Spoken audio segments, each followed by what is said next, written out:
என்னதான் பார்த்து பார்த்து சமைச்சு குடுத்தாலும், நல்லா இல்லன்னா மூஞ்சிக்கு நேரா உடனே சொல்லிருவாங்க. அதே நல்லா இருந்துச்சு, அமைதியா இருந்து சாப்பிடுவாங்க. நம்ம தான் நெனச்சுக்கிடுவோம், மௌனம் சம்மதத்துக்கு அறிகுறி.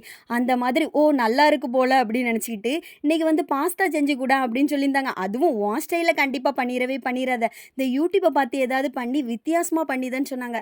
சரி நானும் 2, 3 வீடியோ பார்த்தேன். அதுலயும் கிரேவி வச்சு பண்றது வந்து எனக்கே ரொம்ப பிடிச்சிருந்து, நல்ல டெம்ப்ட் ஆச்சு. அப்ப அந்த மாதிரி பண்ணிக்கலான்னு சொல்லிட்டு நானும் பாஸ்தாவ அவிச்சு வச்சுக்கிட்டேன். அதுக்கப்புறம் இந்த வத்தல் பொடி, கரம் மசாலா இதெல்லாம் போட்டு எடுத்து நல்லா இந்த வெங்காயத்தக்கா வதக்கி எடுத்து, அத வந்து அரைச்சு எடுத்துக்கிட்டேன். ஆனா, இந்த மாதிரிலாம் வீடியோ வந்து எடுத்து போடுறவங்களுக்கு வந்து ரொம்பவே தேங்க்ஸ் சொல்லிக்கிடணும்.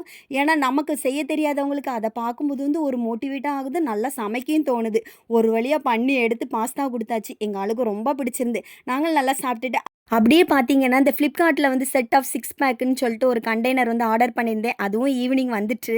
சரி ஓப்பன் பண்ணி பார்த்தா ரொம்பவே நல்லா இருந்துச்சு. இதில வந்து வெங்காயம், தக்காளி இதெல்லாம் ஸ்டோர் பண்ணி வைக்கலாம்.